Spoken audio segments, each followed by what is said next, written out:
Dans le Midrash, il est raconté que quand Yehuda a voulu un peu convaincre Yosef de ne pas prendre en esclave Binyamin, il lui a dit, tu sais très bien que dans notre Torah, il est marqué qu'une personne qui a fait un vol, si elle n'a pas de quoi payer, eh ben, elle se vend en tant qu'esclave afin de pouvoir payer le vol. Mais là, mon frère Binyamin, il a de quoi payer. Donc pourquoi tu veux le prendre en tant qu'esclave? Et bien sûr, la question qui jaillit d'elle-même, Yosef, qui ne s'était pas encore dévoilé en tant que le frère des Jévatim, qui était encore pour eux un arabe du Caire, qu'est-ce que ça peut lui jouer? Ses propos toraniques, il n'a aucune affaire avec la Torah. Alors, une fois, ils ont posé cette question au Maguid de Doubna. Ils lui ont dit, je t'en prie, cher Maguid, dis-nous une réponse, mais là, cette fois-ci, différemment de ton habitude, sans méchalit. Il leur a dit, waha, il n'y a pas de problème, on y va. Il leur a dit, vous savez que dans notre Torah, il y a deux parties. La partie qui a un peu des lois qui sont au-dessus de rationnelles, comme Paradouma et compagnie, et aussi des lois qui sont plutôt logiques. C'est pas que la Torah a besoin de notre logique, mais on réussit des fois, on a la chance de pouvoir des fois comprendre, apprendre la politesse, etc. Et bien là, Yehuda, ici le Maguid Doubna, est venu un peu chatouiller Yosef dans la logique de la chose. C'est vrai qu'il a utilisé des propos toraniques, mais il veut dire le sens profond de la logique de la chose. Laquelle? Quand une personne fait un vol, il y a deux possibilités pour faire un vol. Soit parce que c'était accidentel ou c'est professionnel. À propos de professionnel, on s'arrête un petit instant. On raconte qu'une fois, il vient Admour qui recevait du public. Et voilà qu'un des personnes qui demandait la bracha lui dit, Rav, bracha pour la parnassa. Le Rav lui dit, quel est ton métier, mon frère? Il lui dit, bracha pour la parnassa, s'il vous plaît, Rav. Non, j'ai entendu. Quel est ton métier? Il lui dit,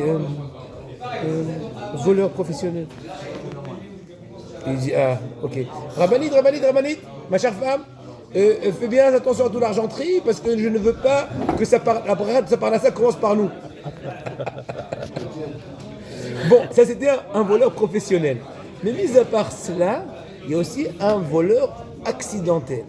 Une personne qui accidentellement a volé, parce qu'elle n'a pas de quoi, elle l'a venu avec Vato, et bien au contraire, on va le vendre à quelqu'un, il sera prêt à l'acheter, à le réconforter, à le rehausser dans sa personnalité, etc. Mais une personne qui a un voleur professionnel, personne ne voudra l'acheter. Maintenant, on comprend très bien ce qu'il dit Yehuda à Yosef. Il lui dit qu'une personne qui n'a pas de quoi payer, ça prouve encore que c'est accidentel, c'est pas grave de l'acheter. Mais toi, qu'est-ce que tu prétends? Que mon frère Binyamin a volé ta coupe et tu veux l'acheter en tant qu'esclave à la place du paiement de la coupe? Tu fais une erreur. Mon frère, selon tes dires, c'est un voleur professionnel parce qu'il a de quoi manger. Il est riche. Si tu veux quand même l'acheter, c'est que tu es prêt à faire rentrer chez toi un voleur professionnel. Et je ne vais pas vous quitter avant de raconter une histoire extraordinaire du Hazon Ish. Marqué dans Pirkei Avot qu'il est la Zakaï de dire Im en anili mili. Si je pense pas à moi, qui va penser à moi? Ne comptez sur personne, Rabotai. Ni les frères, ni les amis, les enfants, ni rien. Fais ton maximum dans la spiritualité. Fais le maximum de mitzvot et d'investissement. Et quand je viens pour moi, qui suis-je? Vimlo Arshal, c'est pas maintenant, et Maté, quand est-ce? On raconte qu'il y avait une très grande personne, une personne qui était très riche de l'Afrique du Sud, qui est venu en 1947 plus ou moins chez le Hazon Ish à Bnei Brak pour le visiter. Et là, il a vu une maison si simple du Hazon Ish, Rabbeinu Avraham Yishmael Karelitz. Il a dit, Rébi, j'aimerais bien te donner 200 lirotes. À l'époque, c'était une très grosse somme pour un peu rénover, un peu te sentir un peu mieux. Il a dit, non, je t'en prie. Tout va bien, mais si déjà à propos tu parles, j'aimerais bien te proposer de donner ça à deux rescapés de la Shoah qui viennent de se fiancer. Les pauvres, ils ont vraiment rien, mais rien de rien. Il dit, oui, il n'y a pas de problème, je trouve, imaginons à Hilton, à Tel Aviv, envoyez quelqu'un, je lui donnerai, il n'a qu'à attendre.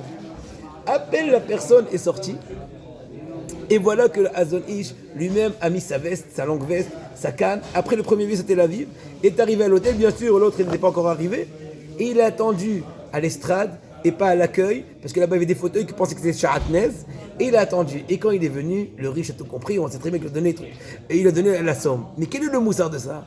Ce qu'on vient de dire tout de suite dans la Mishnah. Imlo arshav et matai. Si tu le fais pas, im enanili mili, kshanili atzmi maani. Si je pense pas à moi, qui va penser à moi? Et même quand je pense pour moi, qui je suis? Mais l'essentiel, imlo arshav et matai. Si tu le fais pas maintenant, quand est-ce que tu le feras? Batzlaha.